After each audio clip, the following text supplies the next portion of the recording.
더 디베이트에 오신 것을 환영합니다. 2025년 12월 하나갤러리아가 갑자기 시장의 모든 스포트라이트를 받고 있습니다. 오너 일가가 수천억 원의 자금을 확보했다는 소식, 그리고 또 야심차게 들여와 성공시킨 파이브가이즈 사업을 매각한다는 결정이 맞물리면서 주가가 그야말로 폭발했죠. 네, 맞습니다. 그래서 오늘 저희가 던져야 할 질문은 바로 이것입니다. 최근에 이런 파격적인 움직임들이 과연 하나갤러리아의 그 낡은 체질을 바꾸고 미래 성장을 이끌 강력한 신호탄일까요? 아니면 백화점이라는 본업이 흔들리는 상황에서 불거진 이 경영권 승계라는 테마에 기댄 일시적인 기대감에 불과한 것일까요? 저는 전자라고 봅니다. 김동선 부사장의 주도 아래 신사업의 성공 가능성을 딱 입증했고 여기에 오너의 강력한 책임 경영 의지가 더해지면서 이제 본격적인 성장 궤도에 올라탔다 이렇게 생각합니다. 저는 좀 다르게 봅니다.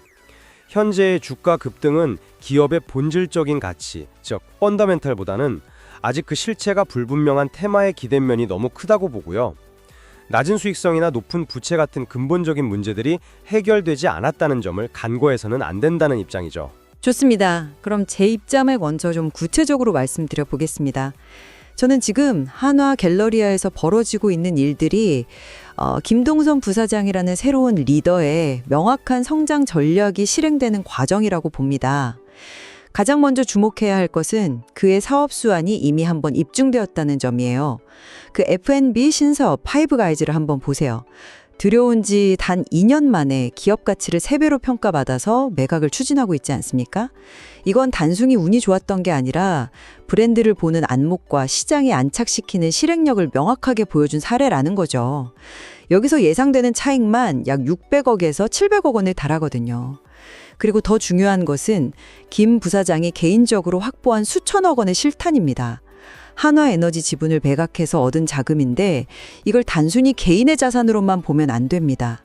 이 돈은 한화갤러리아의 지배력을 강화하고 또 파이브가이즈 매각 대금과 함께 또 다른 신사업에 재투자될 강력한 동력이거든요. 오너가 자기 돈을 써서 회사를 키우겠다는 의지를 시장에 이보다 더 확실하게 보여줄 수는 없는 거죠. 본업에서도 긍정적인 신호가 보입니다. 2025년 3분기 실적이 드디어 흑자로 돌아섰고 매출도 전년 대비 9.5%나 늘었습니다. 명품관 리뉴얼 같은 본업 경쟁력 강화 노력이 드디어 가시적인 성과로 나타나기 시작한 겁니다.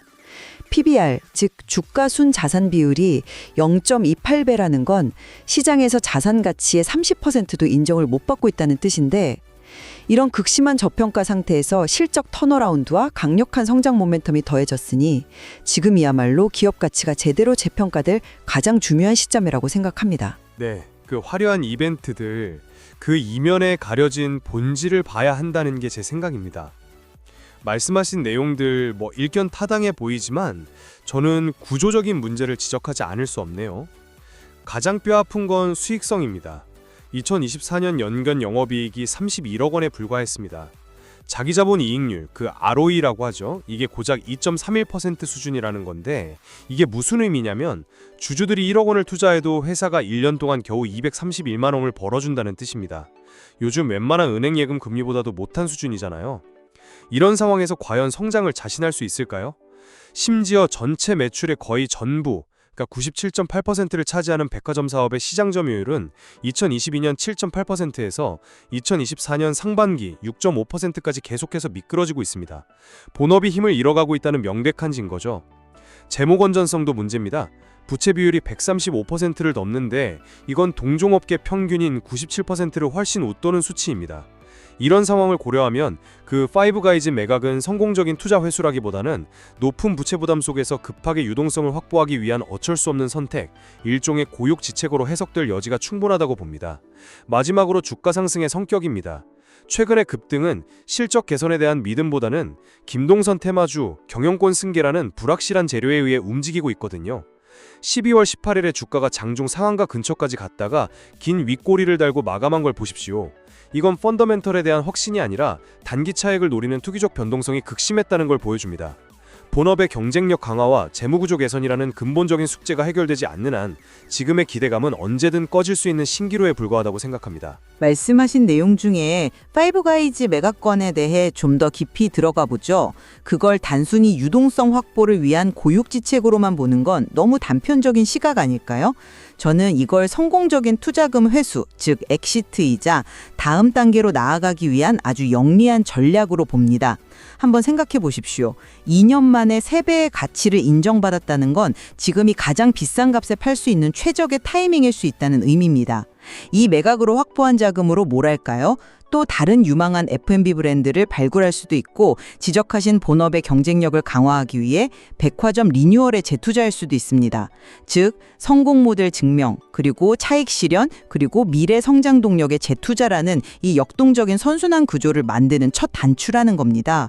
그 말씀도 일리는 있습니다. 성공적으로 엑시트한 건 분명 성과죠. 하지만 저는 여기서 다른 관점을 제기하고 싶습니다. 과연 지금 파는 게 최선이었을까요? 파이브가이즈가 성공 사례인 건 맞지만 한화갤러리아 전체 매출에서 F&B 사업이 차지하는 비중은 고작 2.2%에 불과합니다. 이제 막 시장에 안착해서 미래 성장 동력이 될 수 있는 성공 사례를 너무 빨리 팔아버리는 건 아닌지 좀 의문이라는 거죠. 본업인 백화점 사업이 계속 하락세인데 어렵게 찾은 새로운 성장 동력을 더 키우지 않고 성급하게 현금화하는 모습이 오히려 본업의 부진이 그만큼 심각하다는 방증처럼 보이기도 합니다. 새로운 성장을 위한 발판이라기보다는 당장의 재무적 압박을 해소하려는 조급함이 느껴진다는 겁니다. 조급함이라기보다는 자신감의 표현으로 봐야 하지 않을까요? 우리는 파이브가이즈 같은 성공 사례를 또 만들어낼 수 있다는 그런 자신감이요. 그리고 오너가 확보한 막대한 실탄의 의미를 단순히 재무적 압박 해소로만 보는 것은 너무 협소한 해석입니다. 이건 오너가 막대한 사재를 털어서 회사를 키우겠다는 시장을 향한 명확한 약속이자 신호입니다. 김동선 부사장이 그동안 꾸준히 하나갤러리아 지분을 사들여서 2대 주주까지 오른 행보를 보십시오. 이번에 확보한 자금으로 지분을 추가 매입한다면 이건 대주주의 지배력을 안정시켜서 장기적인 비전을 갖고 투자를 집행하겠다는 의지로 해석해야 합니다. 당연히 주가 안정과 주주가치 제고로 이어질 것이고요. 정부가 추진하는 기업 밸류업 프로그램의 대표적인 수혜주로 하나갤러리아가 꼽히는 이유도 바로 여기에 있습니다. 극도로 저평가된 자산 가치를 가진 기업의 대주주가 직접 책임 경영 의지를 행동으로 보여주고 있으니까요. 아, 잠깐만요. 오너가 사재를 투입하는 걸 책임 경영의 신호라고 하셨는데 그 자금이 결국 승계를 위한 지분 확보, 즉 지배력 강화에 쓰인다면 그게 어떻게 온전한 기업 가치 제고로 이어진다고 볼 수 있을까요? 그 연결고리가 좀 명확하지 않은데요. 오너 개인의 승계구도 완성과 기업 전체의 성장을 동일시할 수는 없지 않습니까? 물론 안정적인 지배구조가 긍정적인 면도 있겠지만 그게 반드시 효율적인 경영이나 기업 가치 상승으로 이어진다는 보장은 없습니다. 오히려 견제 없는 독단적인 경영으로 흐를 위험도 존재하는 것이죠. 이 부분은 시장의 냉정한 평가를 봐야 합니다. 하나갤러리아의 외국인 지분율이 1.39%에 불과하다는 점은 무엇을 의미할까요? 글로벌 투자자들은 아직 이 회사의 미래 가치와 오너의 경영 능력에 대해 매우 보수적으로 보고 있다는 명백한 증거입니다. 내부의 기대감과 외부의 객관적인 평가 사이에 상당한 온도차가 있다는 겁니다. 흥미로운 지적입니다. 다만 그 논리에는 한 가지 빠진 부분이 있는 것 같습니다. 외국인 투자자들의 평가는 시간이 걸릴 수밖에 없습니다. 그들은 숫자로 증명되기 전까지는 잘 움직이지 않으니까요. 중요한 것은 펀더멘탈이 변하는 방향입니다. 3분기 흑자 전환이 바로 그 변화의 신호탄이죠. 물론 한 분기 실적만으로 모든 것을 판단할 수는 없다는 점은 동의합니다. 하지만 이것은 그동안 진행해온 명품과 리뉴얼 같은 투자가 드디어 효과를 내기 시작했다는 증거로 볼 수 있습니다. 앞서 말했듯 PBR 0.28배라는 절대적인 저평가 상태는 바꾸어 말하면 주가 하방 경직성이 매우 단단하다는 뜻도 됩니다. 이런 상황에서 실적 개선이라는 긍정적 신호와 오너 리스크 해소라는 강력한 모멘텀이 결합되었으니 기업 가치가 정상화되는 과정에 초입에 있다고 봐야죠. 주가는 단기적으로는 투표기계일지 몰라도 장기적으로는 저울이라고 하지 않습니까? 결국 펀더멘털에 수렴하게 될 겁니다. 저는 그 설명에 동의하기 어렵습니다.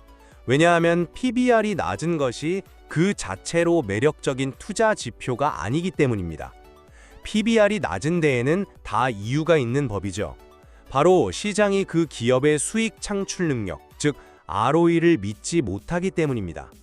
하나갤러리아의 ROE가 2.31%에 불과하다는 사실이 바로 그 이유를 설명해 줍니다. 낮은 PBR은 낮은 ROE의 결과물인 셈이죠. 이런 상황에서 일시적인 3분기 흑자 전환 하나만 가지고 장기적인 하락 추세가 바뀌었다고 단정하기는 너무 이릅니다. 백화점 시장 점유율은 여전히 하락하고 있지 않습니까? 그리고 12월 18일에 터진 역대급 거래량과 그 긴 윗꼬리는 무엇을 말해줍니까? 만약 시장 참여자들이 펀더멘털 개선에 대한 확신을 가졌다면 그런 식의 극심한 변동성은 나타나지 않았을 겁니다. 그건 가치 투자가 아니라 단기 트레이딩의 전형적인 모습이거든요. 펀더멘털에 대한 확신보다는 단기 차익을 노리는 투기적 심리가 시장을 지배하고 있다는 강력한 증거라고 봅니다. 투기적 심리하는 표현에는 동의하기 어렵네요. 시장은 미래의 가능성에 투자하는 것 아니겠습니까? 김동선 부사장이 보여준 사업적 성공 경험과 오너 일가가 보여준 강력한 투자 의지는 분명한 미래의 가능성입니다. 과거의 부진한 지표만 보고 현재의 변화를 폄하해서는 안 되죠. 하나갤러리아는 이제 신사업 발굴과 본업 강화를 동시에 추진할 강력한 동력, 즉 사람과 돈을 모두 얻은 셈입니다. 현재 시장의 뜨거운 반응은 이러한 새로운 성장 스토리에 대한 기대를 선반영하는 자연스러운 과정이라고 봐야 합니다. 하지만 기대감만으로는 기업이 성장할 수 없습니다. 결국 숫자로 증명해야죠. 경영권 승계라는 호재성 이벤트에도 불구하고 2.31%에 불과한 낮은 수익성과 업계 평균을 상회하는 135%대의 높은 부채, 그리고 가장 중요한 본업의 시장 점유율 하락이라는 구조적인 문제는 조금도 해결되지 않았습니다. 이런 근본적인 약점들이 개선되지 않는다면 지금의 뜨거운 기대감은 그저 반짝 이벤트로 끝날 가능성이 매우 높습니다. 투기적 기대감이라는 거품이 거쳤을 때 드러날 기업의 본질적인 가치를 냉정하게 평가해야 한다는 점을 다시 한번 강조하고 싶습니다. 종합해보자면 김동선 부사장의 검증된 사업 능력과 확보된 자금력을 바탕으로 하나갤러리아는 새로운 성장 국면에 진입할 강력한 동력을 얻었다. 이렇게 정리할 수 있겠습니다. 시장은 바로 이 변화의 가능성에 주목하고 있으며 현재의 주가 움직임은 이러한 기대감을 반영하는 과정이라고 봅니다. 반면 저는 경영권 승계라는 이벤트와 별개로 낮은 수익성과 높은 부채, 하락하는 시장 점유율이라는 구조적 문제는 여전히 발목을 잡고 있다고 요약하겠습니다. 투기적 기대감이 거친 이후에도 지속 가능한 성장을 보여줄 수 있을지 기업의 본질적인 가치를 냉정하게 평가해야 할 때라는 점을 강조하고 싶네요. 네, 양측의 의견을 들어보니 하나갤러리아가 아주 중대한 변곡점에 서 있다는 점만큼은 분명해 보입니다. 오너 일가가 확보한 막대한 자금을 단순히 지배력 강화가 아닌 백화점 본업의 경쟁력을 실질적으로 회복하고 지속 가능한 새로운 수익 모델을 만들어내는데 어떻게 사용하느냐가 향후 기업의 가치를 결정할 핵심이 되겠군요. 맞습니다. 시장의 뜨거운 기대가 현실적인 기업 가치 상승으로 이어질지 아니면 일시적인 테마로 끝날지는 결국 본업의 펀더멘털 개선 여부에 달려있다고 봐야죠. 이 자료에 담긴 다양한 데이터를 통해 앞으로의 변화를 예측해보는 것이 중요할 것 같습니다.